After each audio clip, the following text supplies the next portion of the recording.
In this video, talk through the 2021 National 5 Chemistry paper and explain how I would approach each question.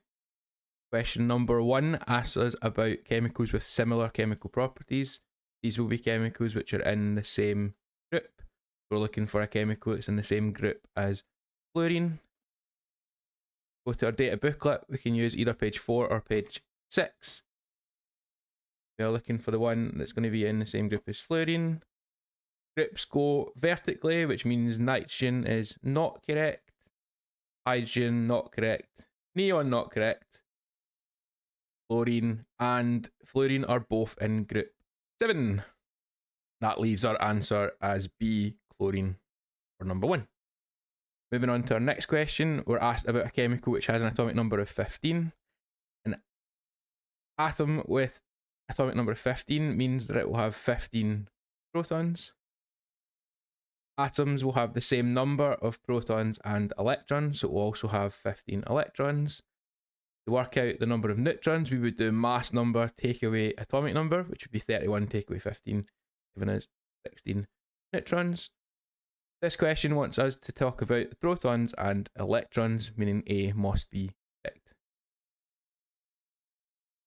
Here we're asked about a trigonal pyramidal shape. That means that we will have one atom connected to 3 other atoms, some sort of shape like this. There are 4 atoms in total. A only has 2 things, a chlorine and a hydrogen. Next one, we've got 1 carbon and 2 oxygens. You then have a nitrogen connected to 3 chlorines, which does match the trigonal pyramidal shape, whereas D would be tetrahedral because there are 4 things attached to that carbon, 1 hydrogen and 3 chlorines. Next question we'll go through step by step. First thing we're looking for sulfur dioxide gas. That's going to be SO2 with a G. This rules out A and rules out D. Water is a liquid, therefore we will have H2O and L, ruling out these 2 now. We're then looking for a solution of hydrogen ions. We use AQ for aqueous, and our sulfite be SO3 2-, again with an AQ. That means that our correct answer has to be B, which ticks all those boxes. Move on to number 5. We are told the number of moles, 0.2, which is N. Our solution is made up to 250 centimeters cubed. This is your volume. What we need to remember to do is we want our answer in moles per litre. We're going to have to divide by 1,000. So our volume will be 0.25 litres. We can then go to our data booklet, where we are told that N equals C times V. So number of moles equals concentration times volume. N equals C times V. Therefore, if we rearrange it, we have a times by V. That's going to get moved across and become divided by. We have C equals N over V. Plug in our numbers of 0.2 and our converted volume of 0.25. And this will give you an answer of 0.8 moles per litre. Just stick that in your calculator and it will spit out your correct answer. Ask here about diatomic molecules. This means that there will be 2 atoms joined. We'll go through the formulas. Mono means 1. We have a nitrogen and 1 oxygen, which does have 2 atoms joined, looking like a good option. NO2 would be nitrogen dioxide, di meaning 2. Talking about that. Dinitrogen means 2 nitrogens. Monoxide means 1 oxygen. There's 3 things there, not what we're looking for. Then we have N2, tetra is 4 oxygens. Again, not our correct answer. When we're looking at bases, we're looking at chemicals which can neutralize an acid. We have oxides, hydroxides, and carbonates. This question we're looking for a chemical that is a base. We're just looking at the second parts of the names, giving us our magnesium carbonate as our correct answer. When it comes to dealing with questions about acids and what happens to their pH, you need to remember that the acidic pHs will be less than 7. If you add water to this, you're going to increase the pH towards 7, which rules out these two for the acid. The chemical is becoming less acidic. We're adding water, we're diluting it down. And our H plus is our acidic ion. Therefore, if you add water to this, the concentration will also, the concentration will decrease. You can get rid of those two. And then C is the only one that gives us our correct answer. Shuffling on to number 9. We're looking at experiments to investigate how well different dyes can dye different fabrics. And we're asked, first of all, to correctly describe the dye solution in experiment 2. Experiment 2 has a pH of 11. We have pH 11. This will make it an alkaline solution. Basic solution for basic alkaline things, we have more OH minus, more hydroxide ions than H pluses, which are our hydrogen ions. So it will not contain only either of them. If it was to have more hydrogen ions than hydroxide ions, that would be acidic, which we are not dealing with. And D, therefore, is our correct answer. When it comes to choosing experiments to compare, we're looking for the only difference to be pH. This will make it a fair test. We can just go through the options they give us. So if you compare 1 and 4, we have 1, we have 4. Well, they have different fabrics and they have the same pH, meaning that cannot be our correct answer because it's not investigating the correct thing. We'll get 2 and 4. Differences between 2 and 4. We have the same fabric, which is good. We have the same temperature, which is good, but they have a different pH of the dye solution. That would mean this would be our correct answer. Let's just go and check 1 and 3. For 1 and 3, we have a difference in temperature as well as pH. So it's caught in the same fabric, different temperature and different pH. Therefore, we wouldn't know which of those changes would cause the change in the effectiveness of the dyeing. Ruling that one out, then we're asked to compare our bottom two, experiment 3 and 4. We have different fabrics, different temperatures, different pH. There's lots of changes in those experiments, meaning that's not going to be used to figure out the effect of changing pH. On to number 11. We're asked about carbon to carbon double bonds. If a chemical is a saturated hydrocarbon, we would have a general formula of CnH2n plus 2. That would mean that if we had 16 carbons, we would expect to have 2 times 16, which is 32. Add the 2 gives us 34. This is showing us that therefore we are missing 6 hydrogen. I draw a very small alkane of our ethane, this would be, with 2 carbons. If I was to add in a carbon to carbon double bond, this would then have to lose 2 of the hydrogens in order for carbon to make 4 bonds that it's supposed to do. Therefore, every carbon to carbon double bond removes 2 hydrogens. Therefore, if we're missing 6 hydrogens, that means we have to have 3 carbon to carbon double bonds. So little small sketches can help decide what's going on there. If we're dealing with general formula, best thing we can do, I would say, is write out the molecular formula. So count up the C's and the H's. In A, we have 3 carbons, we have 6 hydrogens. Second one, we have 3 carbons, we then have 6, 7, 8 hydrogens. We then have 3 carbons and we've got 8 hydrogens. The last one, we have 3 carbons and then we have 8 hydrogens. Even without looking at the general formula, the odd one out is A. You can check what this means. If it's CnH2n plus 2, that means that if we had 3 carbons, 3 times 2 would give you 6, plus 2 would give you 8. So B, C, and D all subscribe to that general formula. Double and add 2. Whereas our A does not fit that pattern. So that would be our answer there. In this question, we're asked about shortened structural formulas. First thing we need to do is identify the longest chain of carbons in this chemical. And that is split going off at the side like so.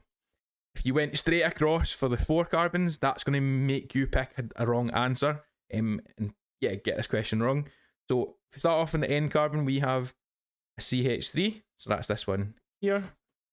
Next up, we have our CH2. When it comes to this carbon here, we have carbon. When we have branches of carbons, so this is called a methyl group, we would put that in brackets. Since we have 2 of them, we're going to need to put a 2 after the CH3. We can then continue on to the next carbon, which would be CH2. And our final carbon would be CH3 just on here. If you look through, we would have A chopped out because there are no branches within it. Our next one, we would then only have 1 carbon branch, which is not what we have. C, we've got 2 carbon branches, and we'd have that off the first, second, and third carbon, which is indeed what we've got. And then after that, we'd have 2 more carbons joined on, which means that C is our correct answer. D looks very similar, looks like it may be a possible correct answer, but this would be on the second carbon. Instead of it coming off in the third carbon, we would need to be having our branches coming off of the second carbon. The other option you could do is you could just draw out each of these 4 and see which one matches up. The problem with doing it that way, you need to watch out for the bend in the carbon chain, which might throw you off and make you pick the wrong answer. Moving on to number 14. Number 14 is a problem solving question relying on a definition that has been dropped down from advanced higher chemistry. But all the information we need is here. First thing I would deal with is the fact that we've got 1,2-dichloroethene. This means that our 2 chlorine atoms must be attached to different carbons. So we have to have 1 on the first carbon and 1 of them on the second carbon. A has got that, 1 on each, so that is a possible correct answer. B only has 1 chlorine, so dichloro would not apply to B. C has 2 chlorines and they are on different carbons, so C could be the correct answer. Whereas for D, both of the chlorines are on the first carbon. So this would be 1,1-dichloro. That rules it out of the run. When we look at A versus C, we're told that cis means that the chlorine atoms are on the same side of the double bond, whereas in trans they're on opposite sides of the double bond. When we look at the arrangement of these, we are asked for cis, meaning they would be on the same side, which means A would be our correct answer. Carbon on the first, a chlorine on the first, a chlorine on the second, and they're on the same side of the double bond. Moving to number 15, we are asked about a chemical family called the esters. We are given an ester link, and we have to identify another ester from our list of 4. Ester has a carbon, a double bond, O, and then another oxygen. In A, we do not have an oxygen in the middle of the chain, ruling that one out. Similarly, B, we don't have an oxygen in the middle of the chain, ruled out. C, we do have the C double bond O and then an O. It is flipped round, but that doesn't matter. It's still the same functional group, which means C is correct. Whereas here, we do have both the parts that we're looking for. However, they're separated in D. They're right next door to each other in our question at the top, meaning C would be our correct answer. Shuffling on to our next one. This one, I'd probably start drawing it out first and then try and match it up to our options. We've got 2,4-dimethyl hex 2-ene. Starting with the hex part first, that means we have 6 carbons. 1, 2, 3, 4, 5, and then 6. We've got a carbon-to-carbon double bond on the second carbon. If I'm looking at these, try to decide which side I want to put my double bond. Doesn't matter too much, just means I need to flip them round if possible. So I'll just put it over here for now. We've then got dimethyl, which means there's 2 single carbon branches coming off of the second and the fourth carbons. So if I'm calling this number 1, number 2, 3, 4, 5, and 6, I'm going to have a carbon coming off here, a carbon coming off here. That would then need to have all the H's put in, like so. When it comes to filling in the rest of the structure, we're looking to see how many bonds they're currently making. First carbon has 1 bond at the moment, therefore we need 3 hydrogens. This carbon here has 1, 2, 3, 4, that's all good. Top one has 1 down to the carbon and then 3 H's, that's fine. Next one currently has 3, meaning we need a little hydrogen there. Here, this makes it 4. This carbon would need 2, and the last carbon would need 3. If we look at example A, that doesn't match up because of the position of these 2 methyl groups. They're right next door to each other. So that wouldn't be 2, 4. So that one's ruled out. And hopefully bring this down. Me. Checking out B then. We've got 1, 2, 3, 4, 5, 6 carbons in the middle. The position of the carbon-to-carbon double bond, however, is wrong. This would be 1-ene instead of 2. I'm going to rule that out because of the carbon-to-carbon double bond. Shuffling down. C. What am I noticing here? We've only got 5 carbons in the middle versus the 6 that we're asked for. That's going to rule that one out. And that means D is correct. We have got 6 carbons in a row. And we have our carbon-to-carbon double bond between the second and the third. Just so happens that it's just a flipped round version of what I've decided to do. But when we name them and look at using the smallest number for the carbon-to-carbon double bond, they are the same chemical, and that makes D my correct answer. Moving on to question 17, we're asked about boiling points and higher boiling points.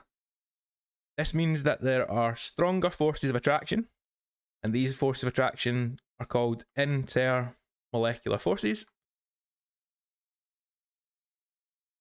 That means these ones talking about the internal covalent bonds are going to be wrong, so let's get rid of them. The intermolecular forces are stronger in methanoic acid. Well, if that was true, methanoic acid would have the higher boiling point, but ethanoic does, therefore this intermolecular forces are stronger in ethanoic acid. Moving down to here, we're looking for the spectator ions in this reaction. They will be unchanged, not used in the experiment. We go through each part in turn. We start off with, click the right button, we've got potassium first of all, a bit smaller. So our potassium is in solution, and when we move across the way, it's also in solution. This means potassium has to be one of our spectator ions. It's not changed, still in solution. If we then move on to looking at the iodine, we have here, iodine started off in solution, and iodine ends up as a solid. This means it has reacted, it has changed, it's going to need to stay in as our option. So that is not a spectator ion. This does bring out B as our correct answer, but we'll double check just in case I've made any errors. Go to PB. PB was in solution. PB is now in a solid. Therefore, that is changing, not a spectator. Get rid of them. And last not least, we have NO3, our nitrate, started off as a solution and ends up in a solution. Therefore, it is a spectator ion, meaning our correct answer got to be B. Onwards to number 19. What type of reaction is shown here? we have solutions reacting together to form a solid. This will be a precipitation reaction where we have solutions reacting to form a solid. We have a precipitation reaction. In this question, we're going to look at the different combinations of ions and predicting the colours of those solutions. We are asked for the chemical that would give us something that would be colourless in solution. Therefore, we would be looking for the two parts that are themselves colourless. If you had any copper in it, the solution that's made will either be blue or it will be blue mixed with a different colour. Similarly, with chromate, you'd either have something that's yellow or a mixture of yellow and a different colour. Potassium sulfate has to be our correct answer because both of the parts of it are colourless, which would result in a colourless solution at the end of it. On to number 21. We're asked about positive ions being oxidised. Couple of approaches here. It will tend to be a metal because metals tend to be positive. This would then allow us to rule out iodide and sulfate. Page number 10 in the data booklet is going to be quite helpful here. And just to show you that I was correct to rule out iodine and sulfate, iodine is here. So we have our iodide over here, and we have a negative ion. Therefore, regardless of if it's reduction or oxidation, it's negative ions involved. So that rules out that one. Sulfite are up here. Again, they have a 2 negative charge, which means it's not going to be a positive ion. That will then bring us down to cobalt or nickel. The charges are shown to us by the Roman numerals that are in that. We have Ni2+ going to Ni3+ versus the opposite charge change going from cobalt 3+ to cobalt 2+.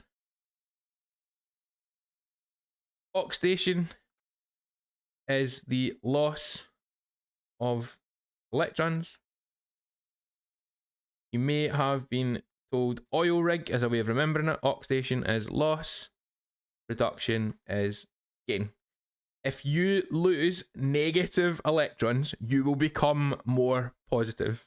So you're losing negativity, you would become more positive. So B would be our correct answer, as we're losing an electron. Another way of checking it would be all of these reactions are reductions in the data booklet, and if you follow the charges on the metal ions, it goes from being a positively charged ion to not having a charge at all. So in reduction, our charge is lowering, whereas if it's oxidation, it'd be the other way around. We would be becoming more positive because it'd be the opposite way round.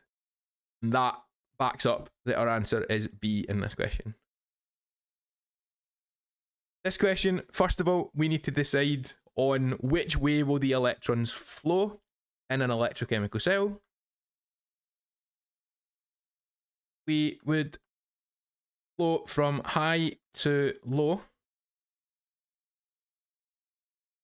on page 10. So the electrochemical series will help us here. We've got zinc and we have tin.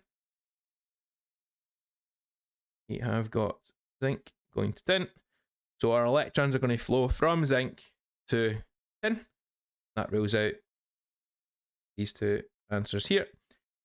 In terms of what's going to happen to the zinc, because the question asks us to focus on zinc, is zinc will therefore lose electrons. So zinc is going to be oxidized.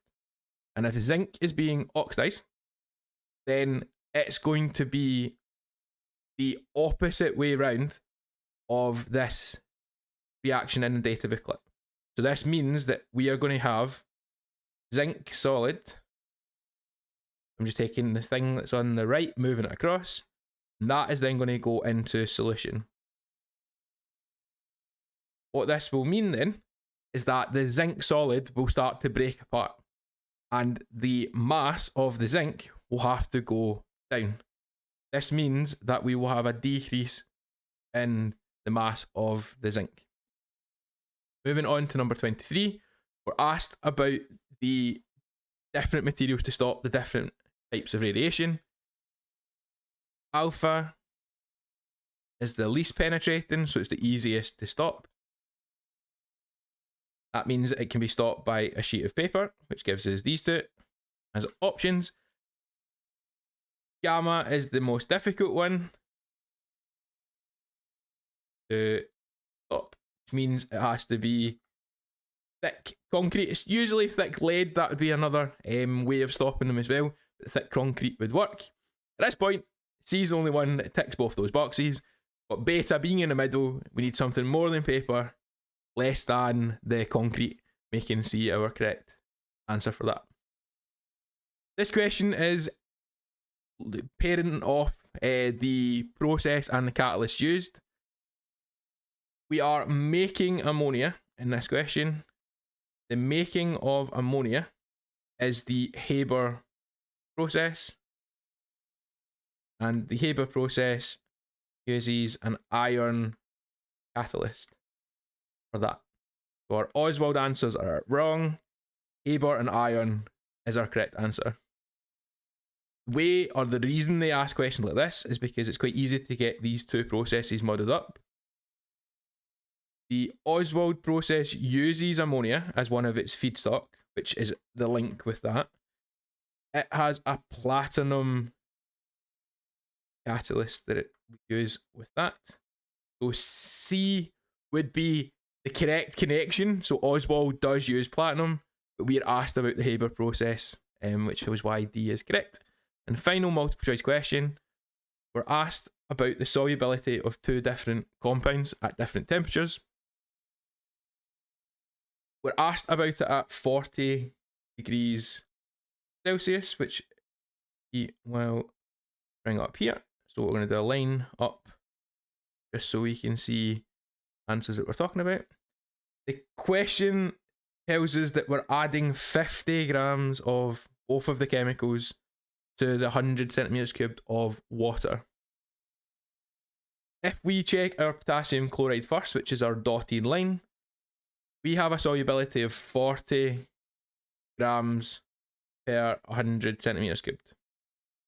We put 50 of it in. That means that will not be fully dissolved. However, our other chemical, our potassium nitrate, has a solubility of 60 grams per 100 centimeters cubed of water, meaning that all 50 grams of the substance would be dissolved.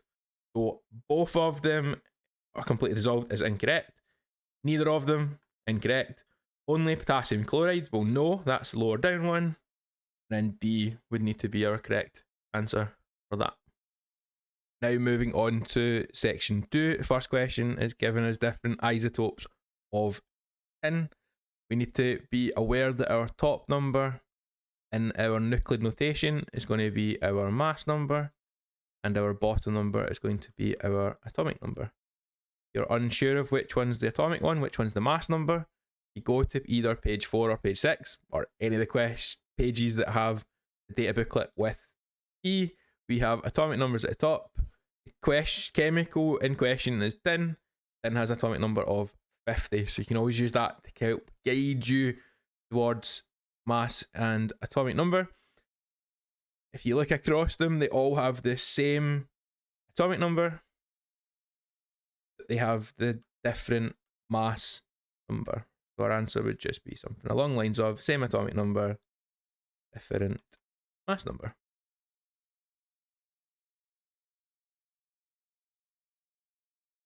Next thing, we're asked about our average mass of tin. It's 119.4. The average will be closest to most common, or most abundant is sometimes how they would describe it. Of the options at the top, we've got 119.4, which is closest to a mass of 120. Our mass number would just be 120. We're asked to draw the nucleation for an isotope of tin that has 74 neutrons. Tin's still going to be SN. It's still going to have an atomic number of 50. The mass number equal protons plus neutrons. An atomic number of 50, that means it has 50 protons. And it's saying we have 74 neutrons. We add them together, use your calculator, do it in your head. 124 would be our answer. And it should be fairly close to the ones that they give us. Not going to be a million miles away from what we had given to us previously. Moving on, we're asked about tin chloride and the type of bonding present in it.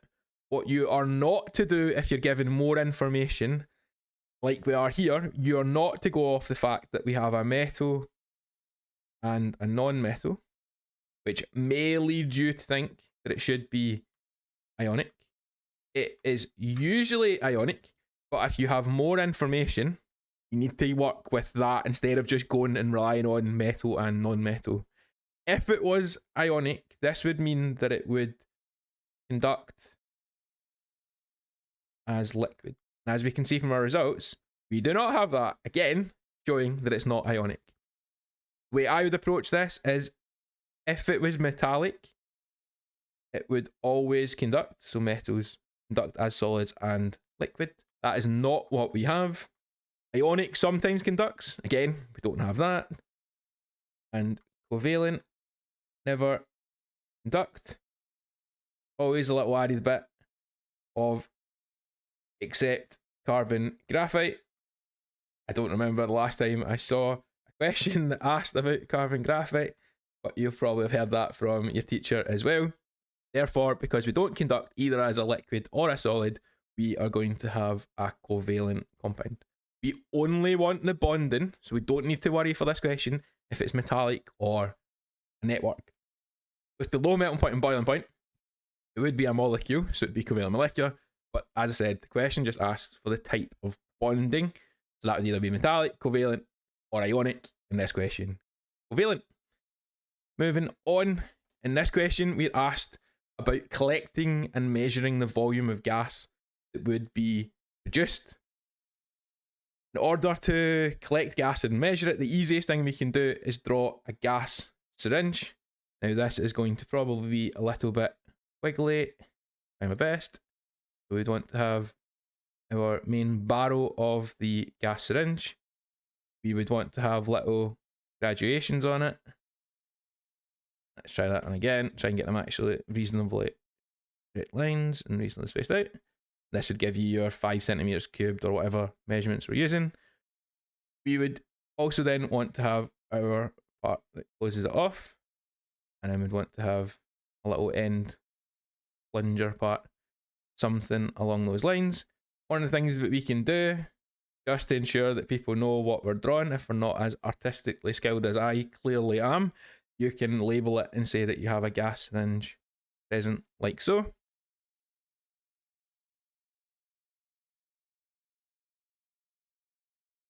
Okay, next question, we have a graph of the volume of gas produced over a certain period of time, and we are asked to draw a second curve to show what would happen if we used a crushed indigestion tablet. If you crush the tablet, you're going to increase the surface area or decrease the particle size. And by doing that, you are going to make it go faster. Therefore, our graph would need to go up more steeply, but it would end at the same point. We'd want to have our graph something like this. Just a nice little curve coming through. As we go up to our maximum volume of gas. Our next part, we're asked about why would, as the reaction proceeds, does the reaction rate decrease? This is because the concentrations of the reactants, our starting chemical, is going to fall. That's going to make it go faster. So concentration of reactants is decreasing. Another way it could be written would be reactants are used up, either of them or something, words to that effect, would pick up that mark. Moving on to the next part. Student carries out more experiments recording the time it takes for 50 centimeters cubed of gas to be collected at different temperatures. We're asked about the average rate of reaction in centimeters cubed for experiment 1. So we only need to care about this part here. We can look in the data booklet, which tells us to work out the average rate. We're going to use our changing quantity over change in time. Let me just grab onto that. Save me trying to scribble it out. Here. Okay, so the change in quantity, in this case, it's the volume of gas that has been produced. So our average rate is going to equal 50 centimeters cubed, and the time it takes is 230. Grab our calculator.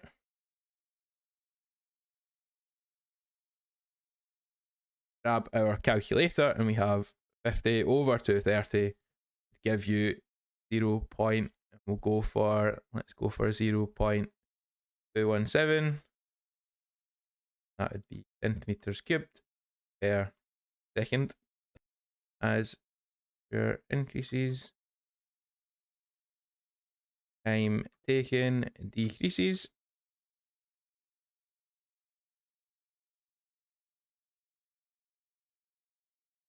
Next up, we are changing the type of acid that we've using, and we're asked why does the time taken decrease using the sulfuric acid. We have H2 versus just HCl, therefore we have more H plus ions. Could say the concentration of the H plus ions or hydrogen ions has increased. That, so it's going to react more quickly than in our other one. But next part, we're just to state the definition of catalyst. A catalyst is a chemical that speeds up a chemical reaction, but it's not used up in reaction. Catalysts speed up chemical reaction.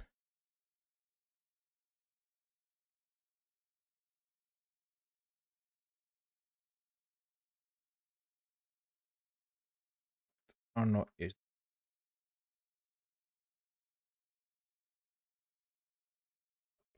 Our next question asks us about fertilizers. We're told we're using ammonium nitrate because it contains nitrogen. Fertilizers contain essential nutrients N, P, and K. So they'll have to have at least one of them to be suitable as that. So we could just say either P for phosphorus,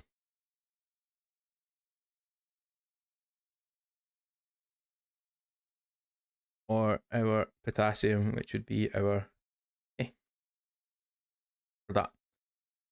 In order for the fertilizer to get into the plant, it must also be soluble in water. In this question, we're asked to calculate the percentage by mass of nitrogen in urea. Go and take our relationship from the data booklet. Percentage by mass. So, yeah. What I would suggest doing in this question is if we squash this together, or can I multiply out the brackets? So we've got one nitrogen inside the bracket and there's a 2 outside. That means it's going to be N2. The H2 would then become H4. And we have our CO here. This means that we've got 2 nitrogens. Slightly.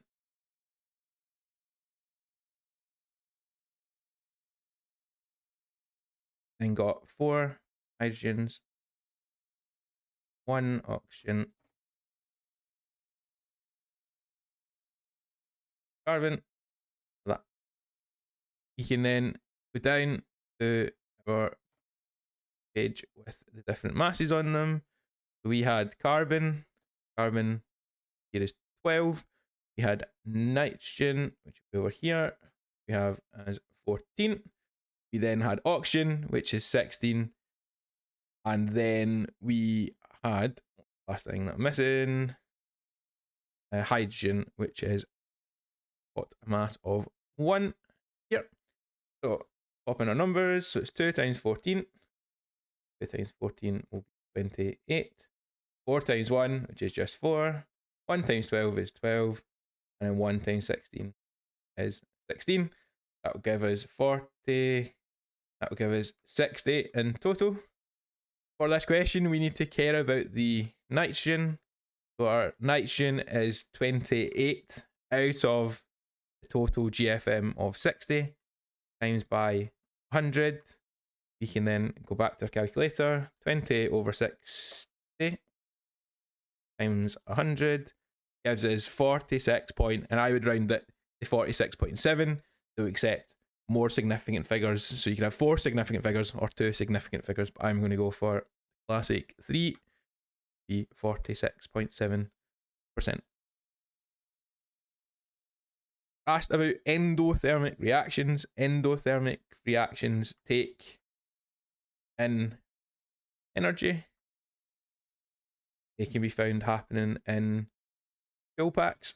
When you crack a cool pack and a reaction happens and we get colder. Easiest way of checking the temperature change would be through using a thermometer. Luckily it's not asking me to draw it because mine would be a bit interesting looking. And next question, we've got a paragraph to read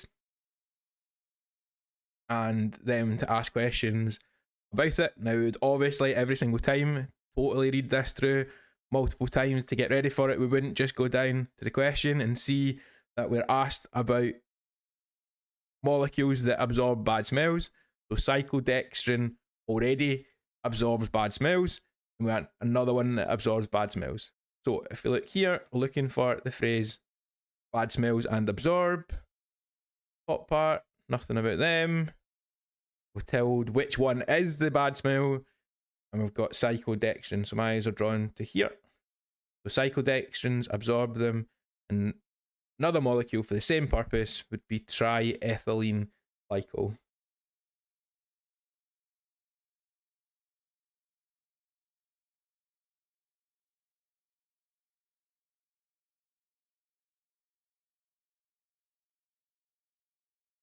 This time we want to draw a diagram showing all the outer electrons of the molecule associated with the smell of rotting eggs.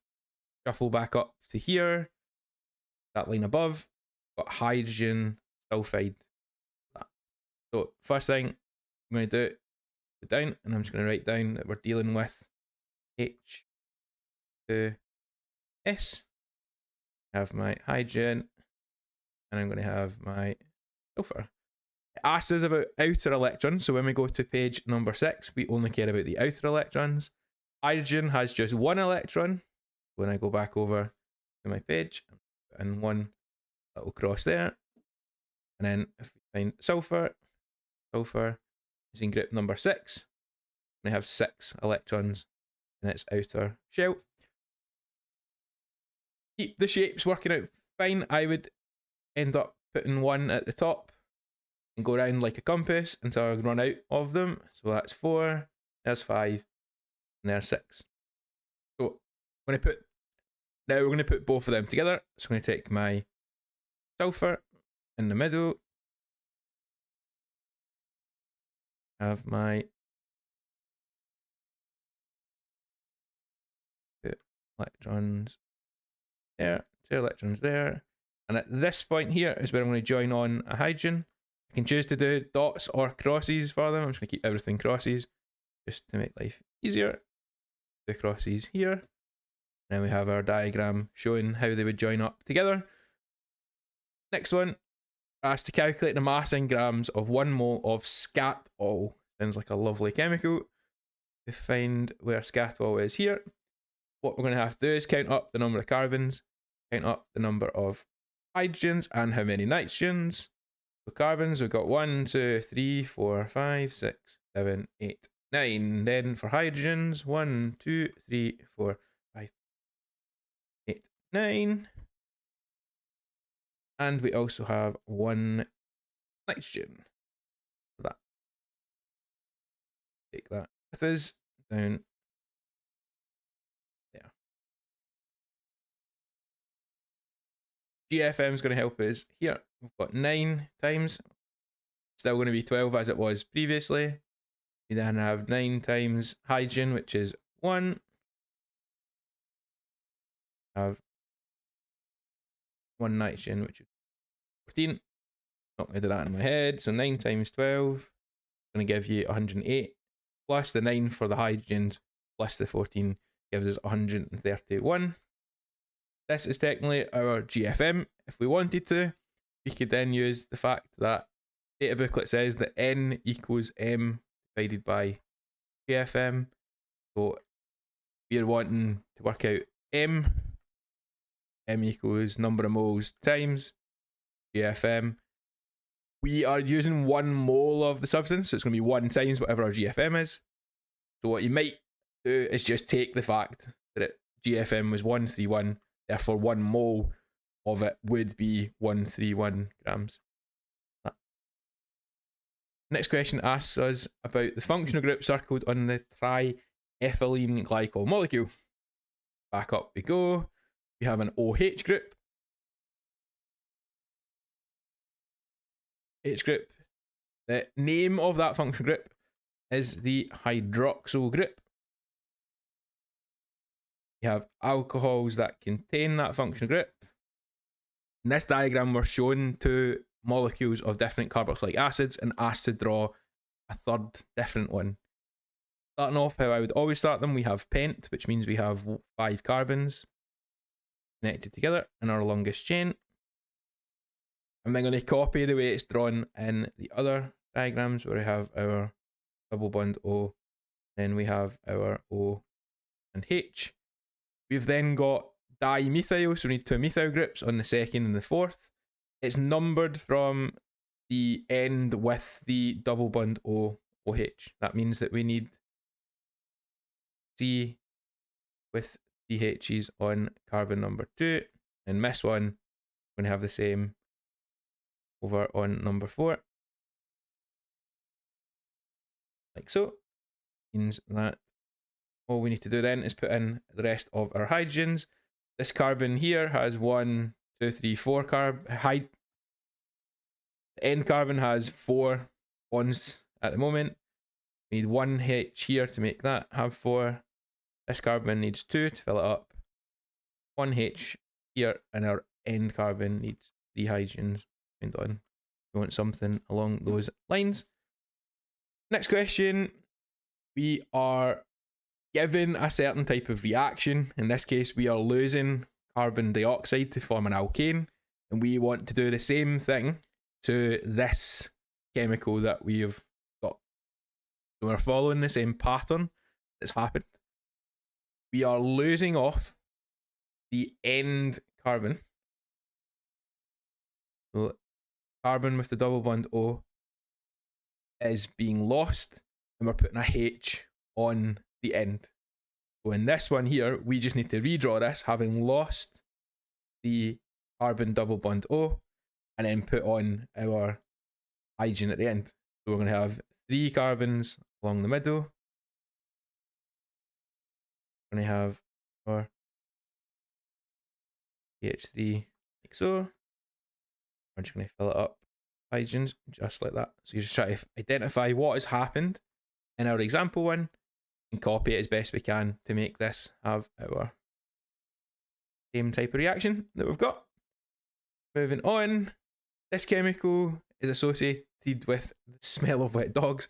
It will decolorize bromine solution quickly, so I'm instantly thinking got to have carbon to carbon double bonds. Chemicals that contain carbon to carbon double bonds are described as being unsaturated.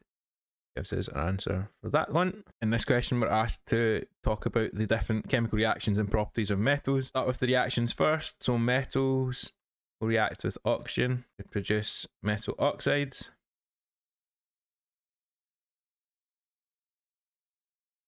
At this point, give an example. So if we had iron plus gives you iron hydroxide.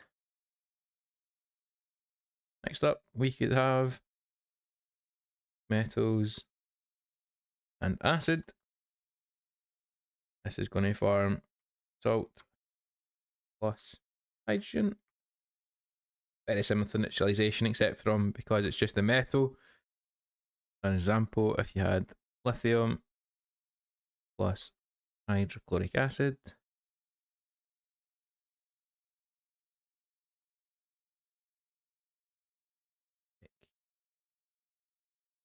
lithium chloride. In third type of reaction, we can have metals plus water. That gives metal hydroxide plus hydrogen again. And we'll go for say calcium plus water to calcium hydroxide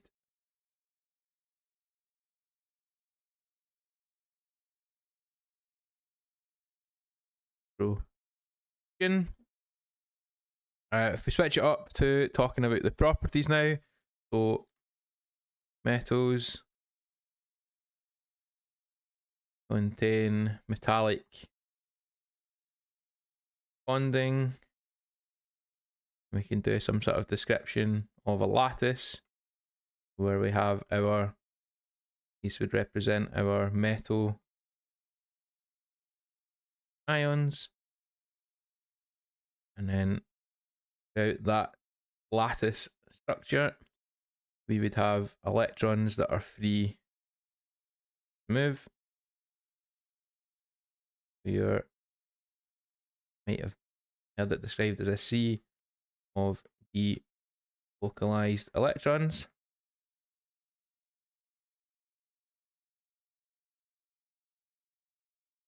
And metals can link that to conductivity, conduct electricity. Their electrons are free to move.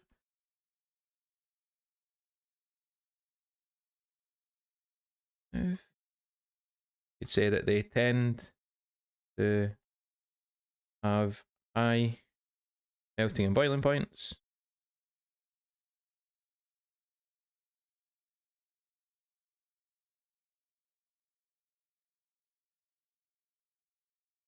They would tend to be solid at room temperature. Exception would be something like mercury. Mercury, one of two elements that are liquid at room temperature. The other one being bromine.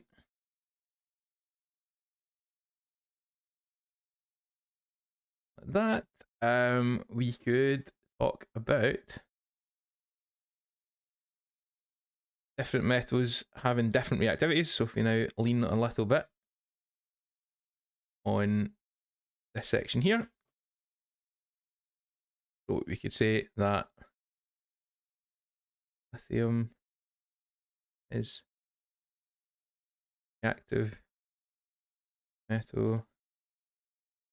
Say that something like silver maybe. It's unreactive. If different metals connected by fire placed in conductive solution, electricity is produced. So electrochemical cell.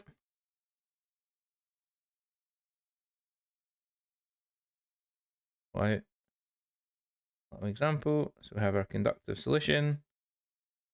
Have our two metals connected up, and this would be our electrochemical cell.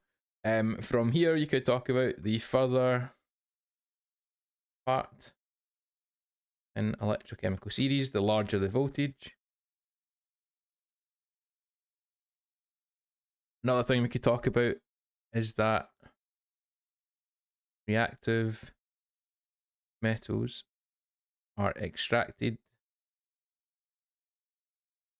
by electrolysis.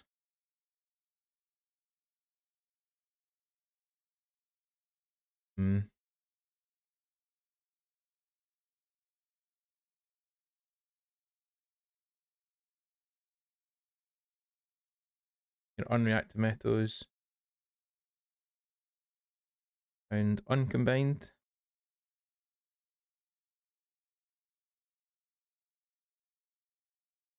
Or some of them need extracted by heat flowing.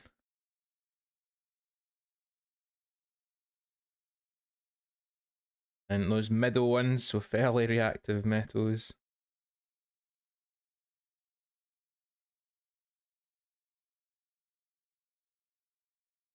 that's when you react them with carbon monoxide or carbon.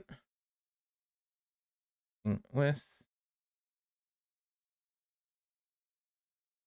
or carbon monoxide. If you needed to add on to that, you could talk about the ones near the top, so you could specify chemicals like lithium, magnesium, sodium, and that would be like electrolysis. You've got your ones sort of in the middle, that would be with heating with carbon monoxide or carbon, and then the bottom they tend to be uncombined or just heat alone.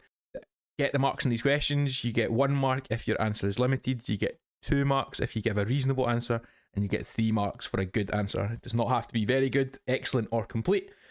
Hopefully you've built up enough of an answer to pick up 2, if not 3 of these marks. In this question, we're asked about the monomer used to make polypropylene. Monomer, therefore, is just going to be propene. You can check in our data booklet. We have got the different beginnings of the chemicals laid out in order. We have propene, which means there's 3 carbons. It also means there's a carbon-to-carbon double bond. When we're drawing out monomers, we tend to put double bond in the middle. We've got an extra carbon we need, which I will put down here. And I've got my H's, hydrogens that I put in around it from that. So keeping that kind of H shape to make it easier to join them up together. Next, we want to turn a pie chart into a graph. The fact that we have percentages and the names of the uses means that a bar chart is going to be our best option here. First of all, we've got our uses of polypropylene, which I'm going to put across the bottom. I'll put my labels in first. A little bit of space. So uses of polypropylene. We then have our ones. Put them in as well. We have films, textiles, technical parts. I'm just following it round in the same order as it is on the pie chart. Consumer products.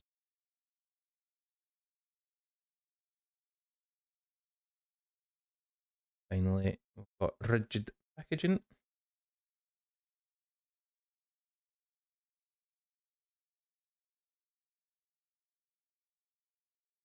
We have percentages.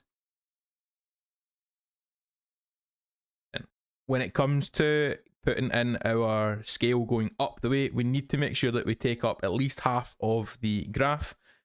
We try, first of all, let's go for 5, 10, 15, 20, 25, 30.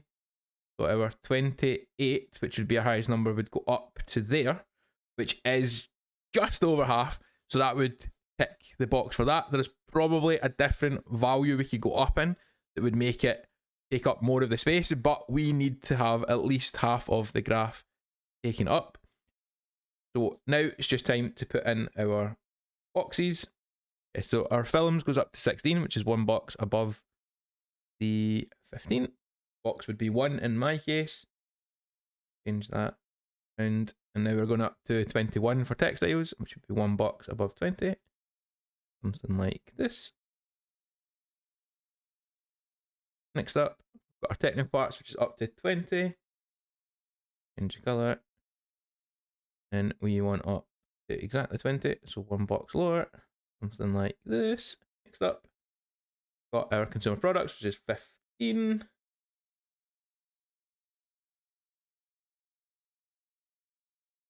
Along from here.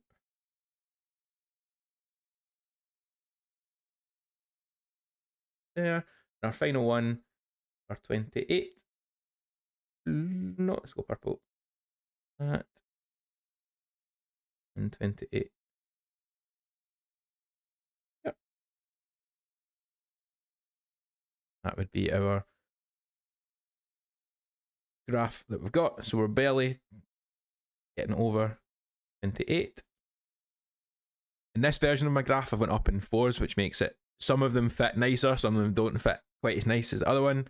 I've also went up in 3s in my graph, and again, that helps with some of them, make some of them look a wee bit more, a lot more difficult to fit in for that. As long as your graph goes up evenly and also takes up at least half of the graph paper, you'll get a mark for that. So those would be options that you could use. Moving on, we're talking here about polymers, continuing on the theme of polymers, and we're asked, why can these monomers join together by addition polymerization? They have to have a carbon to carbon double bond. So both of these contain carbon to carbon double bonds.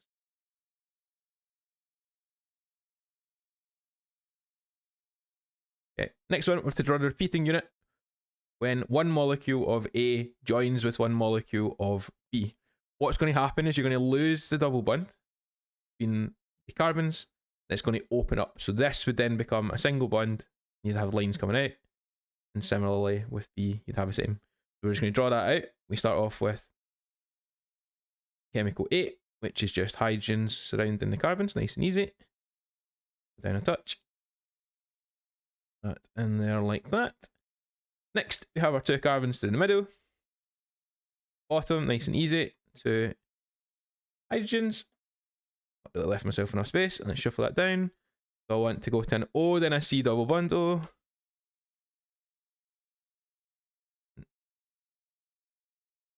O, carbon, double bonded, and O. I've then got a CH3 coming off top, actually shorten like so. Then we'd have a hydrogen on there, like so. And that's the repeating unit, because if you had more of them joining, you just copy that again and again and again. In this one, we're to name the salt that's produced. We have methanoic acid and sodium hydroxide. The metal of the base, so over here, gives us the first part of the name, so that's going to be sodium. The acid part gets tweaked and put on the end. Methanoic will become methanoate. And that's your answer for that one. Here. In this question, we're asked to predict pH of the salt solution when we have hydrochloric acid. Hydrochloric acid is a strong acid, and we have that reacting with ammonium hydroxide, which is a weak base. If you look at the options they give us up here, we have strong acid, weak base, gives us an acidic salt. We can use any value below 7, so acidic, which means our pH is below 7, and we'll just go for the, in this case, get our answer there. Here, we're talking about how we can measure the volume of an acid required to neutralize an accurately measured volume of base. We're using a conical flask indicator and using a burette. The technique when we're using a burette is called a titration. Allows us to know how much chemical we've added. This one, we're talking about the term concordant. Concordant means that we have results very close to one another within 0.2 centimeters cubed of this one. This question is asking us about strontium chloride and which colour the flame would be. Just so happens that strontium is my favourite element, which means that it's going to have a red flame colour. If strontium is not your favourite element, you can find out the flame colours when we use our data booklet. Don't scroll past it. Here we go, page number 6. Go in and you'll see strontium has a lovely red colour, so just pop that down as your answer. Next one, we're asked about barium sulfate, and we want the formula showing the charge for barium sulfate. First thing I would do is just get the normal formula first. I think that makes life easier for us. Barium is Ba. We can find barium. Go to the full data booklet. It's hiding from me. We've barium is in group 2. Chemicals in group 2 will make 2 bonds. Its valency is 2, which I will put in here.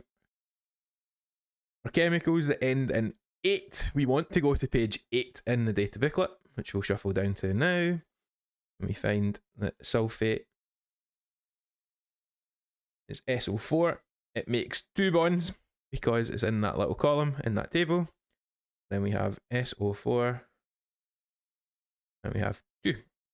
We can swap them over into it. We can cancel them down. So the normal formula would just be BaSO4. In terms of the charges, what we can do is go back up to our valencies. Barium being a metal would lose 2 electrons to become positive. The data booklet told us it was SO4 2-. That means that our ionic formula, which is what this is, just without saying that word, we have Ba2 plus and SO4 2-. For barium, we could have been given a little more help, or we are given more help, I should say. If we look on page number 6, it actually tells us that Ba is 2 plus. So we can see that that's going to be the charge on the ion, and we had the same on page 8 for sulfate. But not every chemical is on that page, so you would do it the other way that I showed it first to get our correct answer. Shuffling on to question number 8. We're talking about burning hydrocarbons. We're asked for the chemical used to confirm carbon dioxide has been produced. Carbon dioxide can be tested for by using lime water. Lime water would turn cloudy. And as a wee extra piece of information that we wouldn't need, lime water will turn cloudy. That one of our definitions that we need to get remembered off by heart. Homologous series, they are chemicals that have the same general formula and similar chemical properties. You just need to get used to saying same general formula, similar chemical properties, same general formula, and similar chemical properties. Next one, we're asked to balance our equation. So we're going to go through them piece by piece. First up, we have our carbons, which we have 4 of on this side, only 1 on that side. To fix that, I'm going to put a 4 in front of here. Now, if we check it, we've got 4 carbons and 4 carbons. Good. I would go on to the hydrogens next. I would leave the oxygens till last.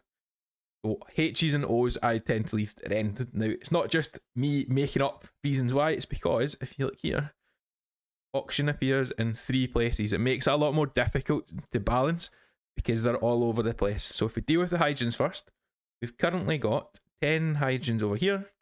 We've only got 2 hydrogens over there.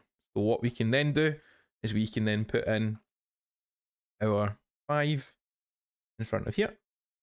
Gives us our hydrogens are now balanced. In terms of oxygens, we've got 2 here. On our right hand side, we've got 4 times 2 giving us 8. 5 times 1 giving us 5. That gives us a total of 13. One of the ways that you could approach this is we can say, well, what times 2 equals 13? Or 13 divided by 2 gives us 6.5. That is an accepted answer. Because we're saying that we've got half of an O2, it's sometimes doubled up. So rather than writing it the way it is just now, if we rewrite it and take all of our chemicals and multiply it by 2, that gets rid of the need to have half of an O2. I'm not quite sure how that exactly works. When you've got oxygen double bonded to itself, we would have an 8 in here, and we need 10 waters as well. So like I say, that top one is accepted as well. Some people, like myself, don't really like writing 0.5s. It just looks a bit funky. So what you can do to get rid of that is double up everything gets rid of the need for a 0.5. And this next one, we're talking about heating up cans of beans by burning camping gas. This question is going to be a question using the relationship EH equals CM delta T. Talks about heating, gives us information about temperature changes. It's going to be EH equals CM delta T. Okay, now in this question, we are asked to calculate the final temperature, so it's a little bit different from what we've done before. So EH is the energy. That is our value that we've got here. So I'm just going to pop that in first of all. 76.3 equals C is the specific heat capacity, which in this case is 3.6. Most of the time we're talking about heating water, so it'd be 4.18. This is baked beans, so it is going to be a different value. Times M is the mass of the substance being heated. We need it in kilograms. Over here, the specific heat capacity is in terms of kilograms, so we need to divide our grams by 1,000, give us 0.4. And then that is times our delta T, our change in temperature. We can rearrange this a little bit. So the delta T is going to equal our EH, which was 76.32, divided by 3.6 times 0.4. And you can play around with that or rearrange it however you usually do. We'll grab the calculator again. And pop in 76.32 divided by, let's bracket these, 3.6 times 0.4. Give us 53 degrees. We're not quite done yet. So that is the change in the temperature. So the original temperature was 17. So start temperature equals 17. So we're then going to add on 53 degrees, give us our final temperature,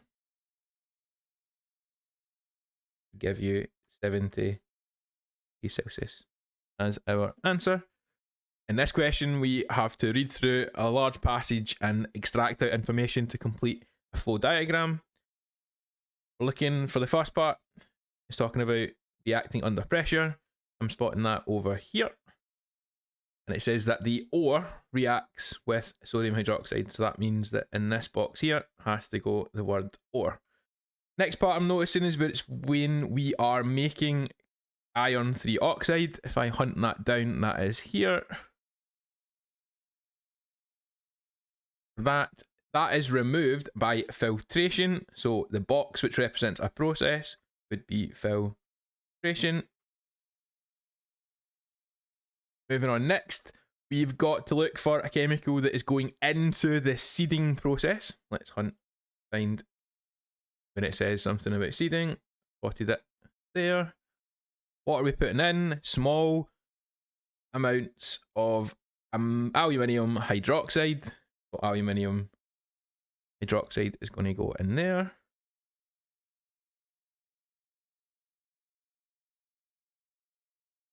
It can be a little bit confusing because we're also getting aluminium hydroxide coming out, but that just means that we're making more of it. So we're using a small amount first and then we're producing larger amounts so we can't have the same one twice. Next, we've got our aluminium hydroxide, then is roasted in a rotary kiln. If we look at what happens after we've roasted it, it's roasted to form aluminium oxide. So just take your time, follow it through, put in a chemical if it's in a rectangle, put in a description or a process in the ovals, and we have aluminium oxide as our answer. Next one, we're asked to draw an arrow to show how we can make it more economical. We are trying to reduce waste within this reaction. So I'm looking for something coming out that is used earlier in the reaction. Spotted one, you could have sodium hydroxide being reused back into our stage previously. Next, what does electrolysis mean? Electrolysis is to do with electricity, and we've got splitting up of chemicals. So we are splitting slash breaking apart for description I want to use. And we're using an has to be able to conduct, so it's an ionic compound using electricity.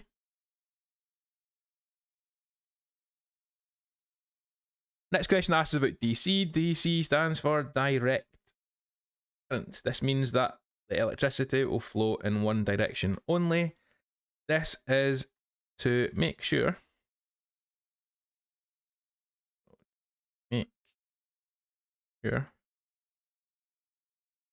that only one product is made at each electrode. One product is just at each electrode.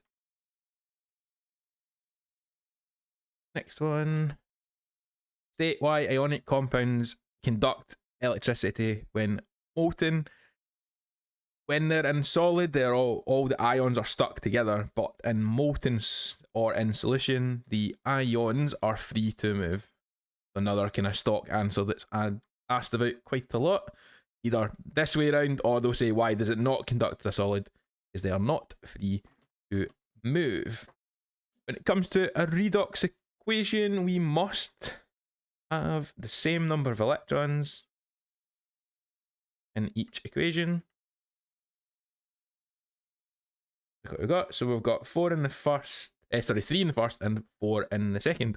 Easiest way of doing it would just be to take top equation and times that by 4. And then this one we would times by 3. What that will end up happening is we will then have 4L. The 3 now becomes 12. 4 goes there. Instead of 8, we've now got 6. 3 goes there. And that goes 12. When we come to write this out, there's a couple ways of doing it. So I'll show you the long way, and I'll show you what I would do to make it a wee bit speedier. So all I'm doing now is writing out everything that was on the left-hand side of each equation. Now we've got 6O to a negative, and that becomes 4Al plus 3O2 plus 12 electrons. At this point here, we're looking at anything that appears on both sides. 12 electrons appear on both sides. That means that we could rewrite it without having those in there.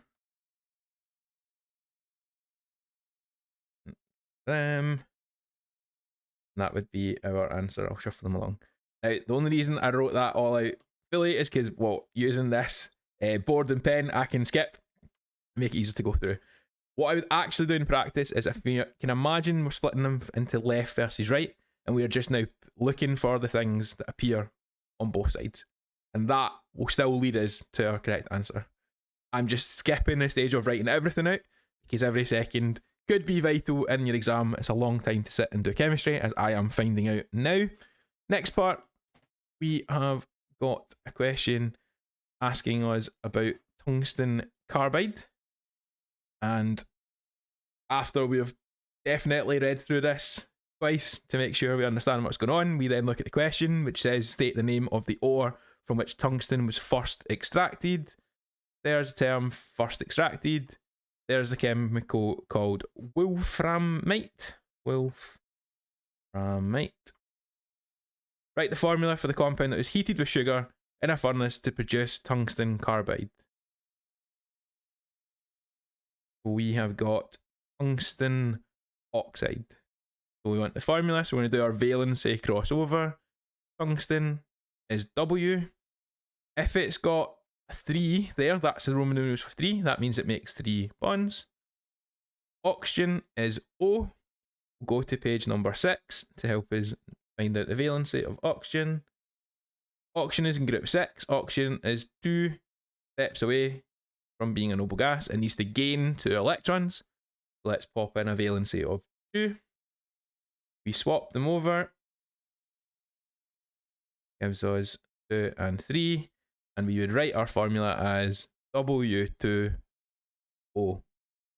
2 tungsten and 3 oxygen.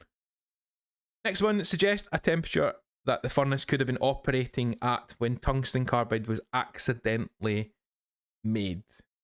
Okay, so the information they tell us is they tell us about their melting point and boiling point, and we're talking about a liquid.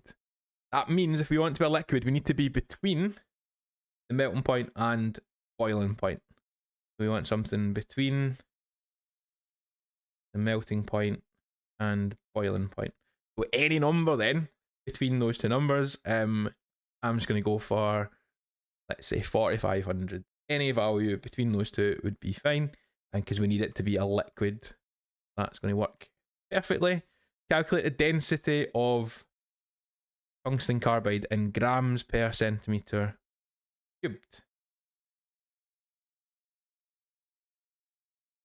What does it tell us here? It's 3.5 times as dense as titanium. But what that means is if we look up the density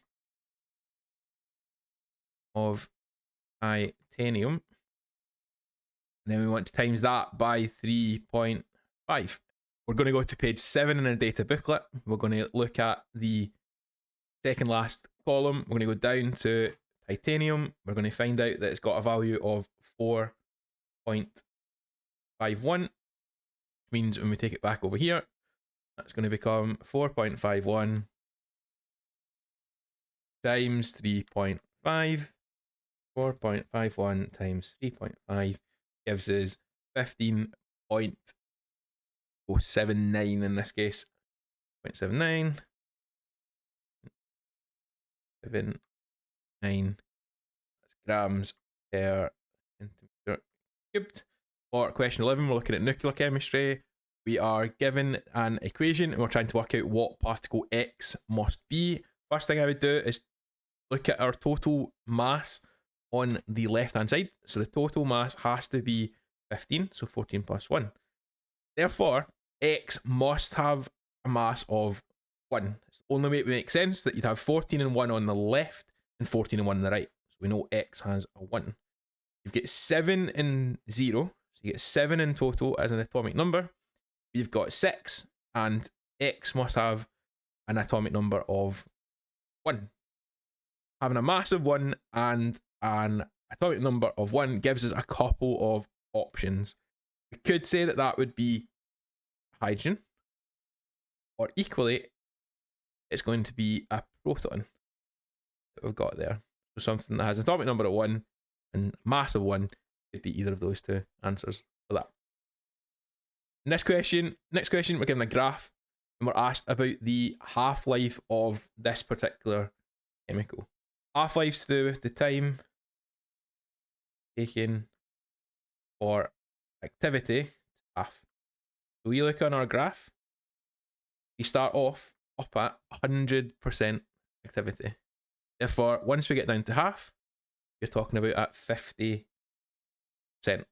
What I'm going to do is run a line along, get into there, and attempt to line up, have a line went up like so. We get to there. We are 1 box along from 5,000. Each box is 1,000. That go 1,000, 2,000, 3,000, 4,000, 5,000. So that means my half-life is 6,000 years. We're going to take that with us to the next question. I presume we are indeed. We know that the half-life was 6,000 years. Okay, we're told that we need the age of the material when it contains 1/16 of the original content. My end content 1/16. The content has been halved every 6,000 years. It's dropped by half. So that means 6,000 years before, we would have been at 1/8. 6,000 years before that, we would have been at 1/4. 6,000 years before that, we are going to be at half of the original content, and 6,000 years before that, we are going to be at 1. So all of the content that we've got. we have half this 1, 2, 3, 4 times. This means that we have lived through, or the phone has been in existence for 4 half lives. Got that 1 half life equals 6,000. 4 half lives equals 4 times 6,000 to give you 24,000 as our answer. You could also do it, well, 6,000, add that 12, 18,000, 24,000. Because each 6,000 years drops the percentage, or in this case, the fraction, down by a half. Yeah, for that one. Another bone believed to be over 100,000 years old cannot be dated using carbon-14. Why can we not? It's been left for a long, long time and half-life's only 6,000. This would mean that there's going to be a very small level of carbon-14 left. So the half-life is too short. Now, as a result of that, the levels would be too small to detect.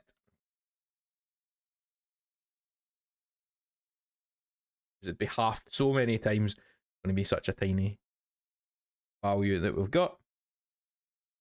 Next one, we're talking again back to hydrocarbons. What are hydrocarbons? So compounds containing carbon and hydrogen only. Again, another one of the definitions you just need to get drilled into yourself. So containing carbon and hydrogen only.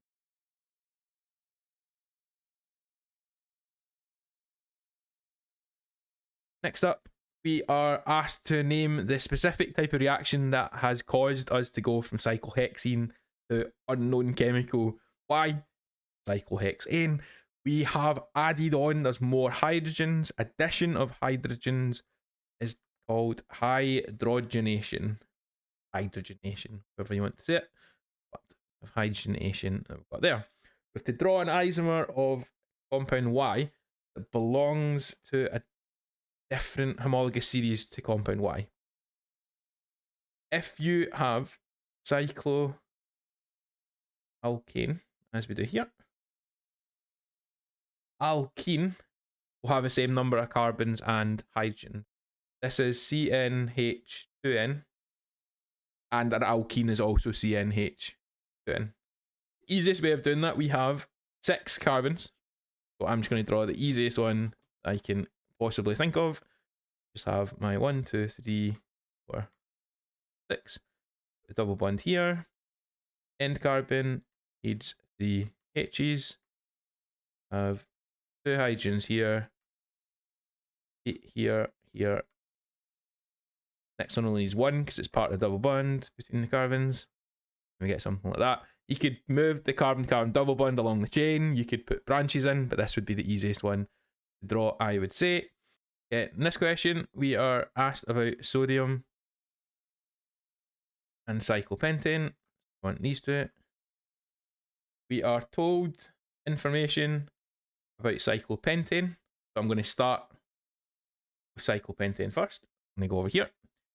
So I'm just going to put head in just so I don't get myself too muddled up. What are we told? We are told the mass equals 175 grams. Number of moles and GFM going to be involved in that. So I'm going to want to do N equals M over GFM. Get where that came from. Get it at the top of the data booklet. Here, N equals M over GFM. We have got to work out the GFM of cyclopentane. Cyclopentane is C510. Going to be 5 times whatever carbon is, 10 times whatever hydrogen is. So carbon is 12, but I'll just show you that's not fibbing. I've got it there, carbon there, and hydrogen will be shuffled down is 1. So then we need to do 5 times 12 and 10 times 1. So 5 times 12 will be 60, 10 times 1 will be 10. That gives us a GFM of 70. Therefore, N will equal 175 over 70. Now, grab the calculator. 175 over 70 gives you 2.5. 2.5. Next, we're going to look at our two chemicals and use a mole ratio to compare them. It's going to be cyclopentane, the sodium. There's no number in front of that one. It means it's a 1. There is a number in front of the sodium, which is a 2. This means that however many cyclopentanes we've got, you're going to have twice as many sodiums, which would give you 5 moles of that one. We'll then move over to sodium. We now know that the number of moles is 5 moles. We know, we're asked for the mass. GFM we can find in the data booklet. Gives us a value of 23. There we go, 23. If N equals M over GFM, then rearranging that, moving the GFM over to be beside N gives you times. So N times GFM. So M equals 5 times 23. 520 is 100, and then 15 for the other part, which will equal 115 grams. This question, we're talking about a thing called ring strain, and it tells us how to calculate this thing called ring strain per carbon. So we have to take the total ring strain. So cycloheptane would be this number here. So it's going to be 28. Hept. We can go to page with the information. Here we go. We're looking for hept. Well, it's 1, 2, 1, 2, 3, 4, 5. And it's 7. So we are going to do 28 divided by 7. That gives you 4 as your answer. Last question in the paper is another using your knowledge question. We're asked about vinegar, and we're asked to determine which chemical had the highest concentration of ethanoic acid. First approach we could do, we could test with pH paper / indicator. Higher concentration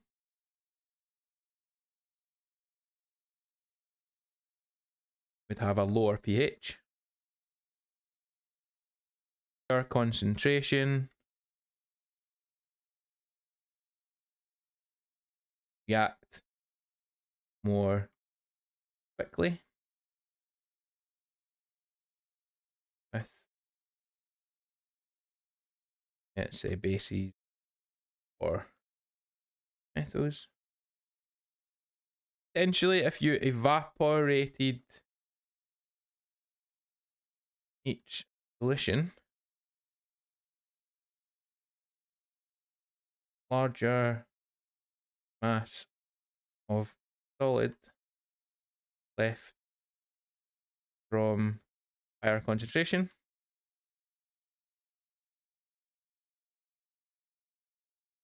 Acids and bases react together, so we could carry out a neutralization reaction.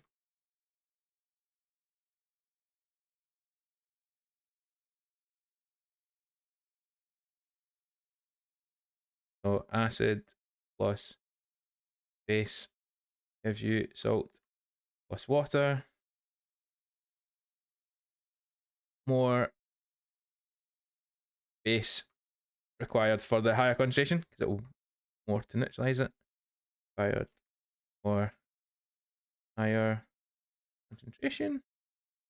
In order to do that, you could put equal volumes of the two into conical flask. It's going to be describing what to do in a titration. Each the conical flask. Add indicator, suitable indicator. That fill burette with for sodium hydroxide. Then add slowly to flasks. Record. Volume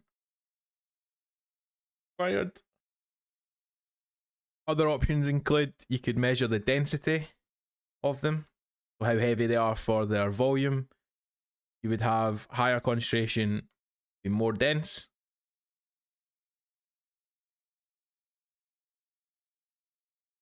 Measure volume and mass of that volume. Conductivity, higher concentration,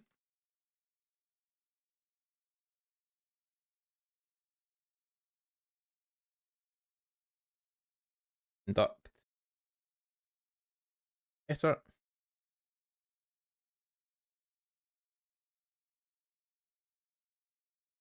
That's how I would have approached the 2021 National 5 Chemistry paper. Thanks for watching. Goodbye.